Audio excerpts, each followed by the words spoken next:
Ah, competitive communities.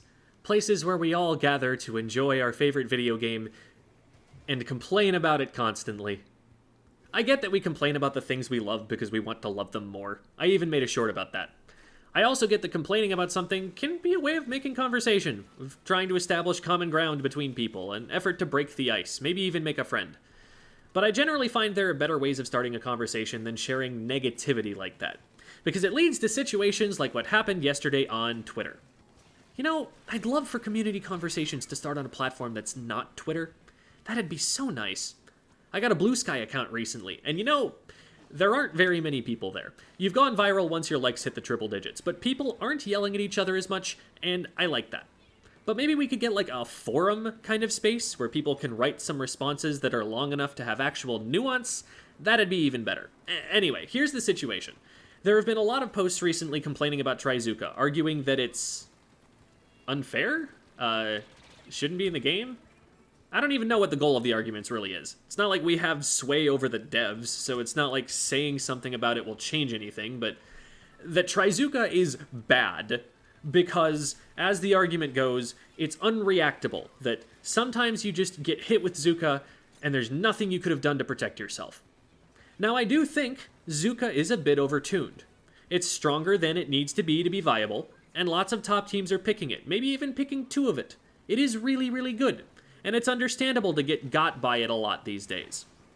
But these claims definitely come packaged with negative emotions. People will take it personally if you try to explain that actually there was some counterplay to that, and interpret that as an attack on their skill level, maybe as elitism or just a cheap way to bring them down. Back in the S Plus video, I talked about the difference between having an internal and external locus of control. In case you don't remember or haven't seen it, an external locus of control is the underlying subconscious belief that when something happens to you, it's better explained as being the result of external forces that are outside your control. An internal locus of control is when you're more likely to look at things as being within your personal control, you and only you. Both approaches have their pros and cons. Players of both types will still tilt, just in different ways. But I'm going to focus on a weakness of having an external locus of control right now. Having an external locus of control can be a major barrier to the kind of learning that's necessary to develop your skill in a competitive game. If every single game you lost was your teammates' fault, from your perspective, you're not going to bother spending any time analyzing what you individually could have done differently to prevent a loss. You're just going to be like, my teammate's through, and leave it at that. Nothing you could have done. Now, it's entirely possible that in that game you were in fact outperforming your teammates. Let's say that that was the case. Should you not still look at your own gameplay and analyze it for mistakes? Is there really nothing you could have done better? Now, don't go beating yourself up in that situation. That's how the player with the internal locus of control tilts. And it's important not to upset yourself by over-criticizing yourself. But you're also not going to learn anything by deciding that nothing whatsoever that went wrong was under your control to change. Replace losing a game where you were outperforming your teammates with getting hit by a Trizooka. If you get hit by it, sure, part of that is that it's a strong option right now, and that a lot of people are picking it and getting good at it. But also, that doesn't necessarily mean there was absolutely nothing you could have done. There's a UI element that tells you when the special gets popped, and an audio cue in case you weren't looking for that. If that's where I stopped, I wouldn't necessarily be in the wrong, because as all the Splatoon 1 veterans will tell you, it's much, much better that we have that UI element and have that audio cue compared to in Splatoon 1 when Inkzuka gave you neither of those things, and you just had to guess when they were going to have it and when they were going to use it. But I honestly think bickering over those warning signs misses the point. Where were you standing when you got blindsided by the Trizooka Direct? It's a lot less likely that the answer to that question is behind cover than it is out in the open. Had you done something the opponents could see recently? And if so, had you moved to a different position since then? Sure, you can't spend the entire game behind cover not painting anything, But you can optimize your movement so that, as you push up, you're sticking to positions where you can take cover quickly as soon as a threat arises. Against strong teams, you typically get one surprise Trizooka shot, and then everyone else has scrambled for cover, so unless you hit some chip damage and the follow-up shot can finish someone off with the AoE, you're often better off trying your luck shooting your second and third shots someplace else. That surprise Trizooka shot only works if you have information about where someone is and they don't know that you have it. That's most likely to occur when your team has the map painted a lot and an opponent is pushing toward that paint in a more visible way than is necessary. I've made a number of videos in the past and done a lot of VOD review streams where I talk about stealth, specifically about limiting the amount of information you're giving your opponent about where you are, and once you break stealth to fire shots or throw a bomb at something, moving from that position so they can't just blindly fire at your last known position and catch you there. Do these strategies nullify Trizooka altogether as a special? Of course not. If that were the case, it wouldn't be considered a strong special, and top teams wouldn't be running it, because they do have that awareness. But if you got hit with the special, and you're about to complain about it, first, consider whether there wasn't something more you could have done to keep yourself safe from it. The skills I've mentioned don't just help you dodge Trizookas. They're important for avoiding any number of different dangers, and that's something that a lot of the complainers are failing to realize, sometimes even after having it explained to them explicitly. Here's a clip where the player was complaining about Trizooka that I want to discuss with these ideas in mind. I'm not going to name the player, and no one should go using this to harass anyone. More than anything, I want everyone to remember that when I go after this particular argument, I'm doing so because I know there are many other people who think about it like this. I wouldn't address it if it were just the one person. This is no excuse for you to clown on this one person because it makes you feel better than them. This is something for you to introspect and learn from. The caption reads, "Have better awareness, people, when there is physically no way to dodge or react to this." There's already a contradiction in the wording. Have better awareness and dodge or react are two very different things to do. They're not understanding what it is people are telling them. People aren't telling them to have the reflexes to see the special farmed, immediately popped, and be squid rolling somewhere as it flies to their position. People are telling them to collect information about where it is and isn't safe to be in general. If they follow the advice people are trying to give, the Trizooka doesn't even get fired in their direction at all. They pop the map open, and it shows they're one down, one player's launching in behind them, and another player is in Narnia, so surrounded by enemy ink that you have to assume they're going down soon too. This means that they're effectively the furthest player forward on their team, which is a warning sign that you should be very careful. Everything in front of you is unexplored. You're the first player that anyone on their team is going to be looking at. There's nothing distracting the enemy frontline from you.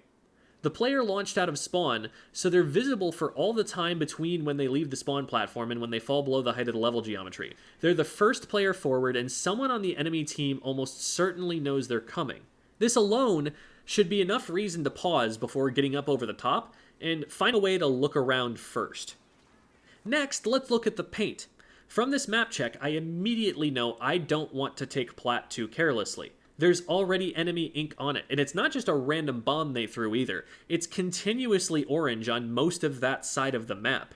The curling bomb they try to throw is going to be really visually obvious here, given the sharp contrast with the other ink color and the lack of friendly ink around it to use as camouflage. The curling bomb isn't really a factor here, as we'll talk about a little later, but even if there is no Trizooka, the trail is going almost entirely through enemy ink, and from the movement, it appears they were inclined to commit to swimming through it. So they would have been in a really visually obvious position, especially as they drop off a ledge and can't possibly be hiding. A single streak of green through a sea of orange. People check those. There are a lot of different positions enemy players could be concealed in, and swimming forward on such a narrow, isolated path narrows your position down a lot more than you're going to be able to narrow their positions down. The map check could be a warning to slow down and collect more information, but since it doesn't trigger that behavior, what it ends up doing is denying the player more information. When the map is painted up that much and the fight is over, you're not going to see enemy players show up on the map. They won't be damaged anymore. You can't see their ripples in the ink from here.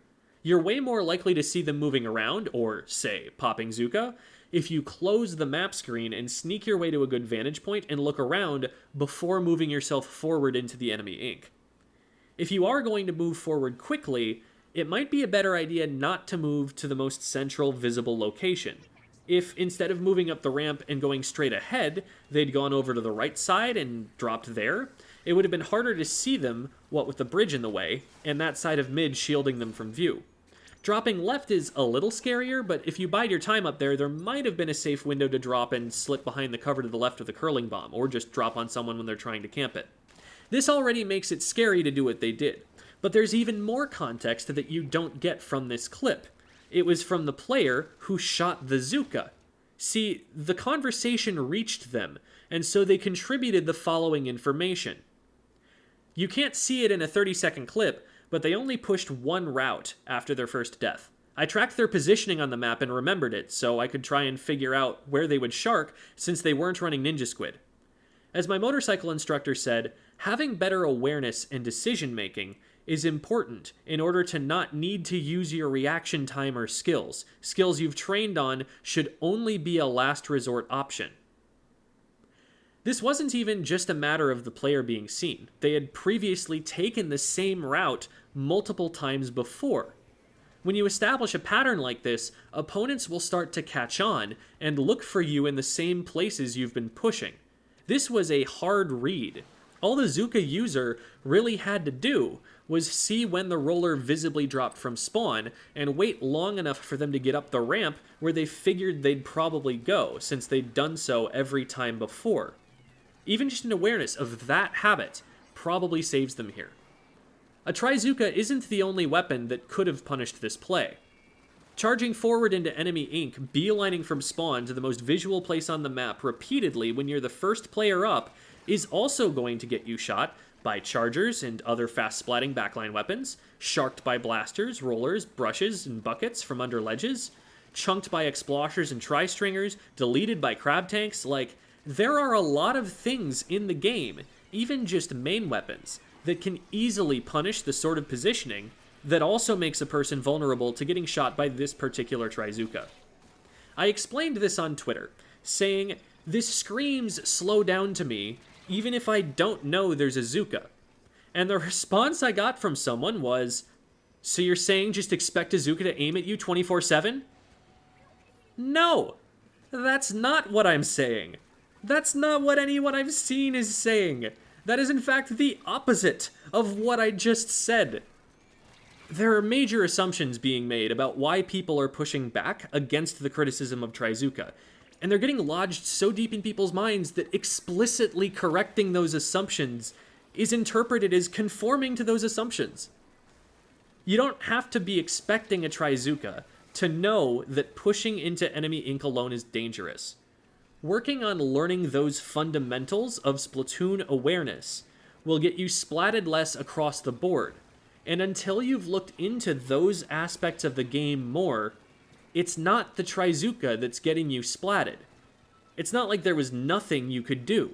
So instead of choosing to vent on a website that isn't made for real, healthy venting, it would also be good to remember that we're in one of the healthier metagames Splatoon has ever seen, with a lot of available options that are fun to play, and to try and project that message more, so more people join us in playing our favorite video game.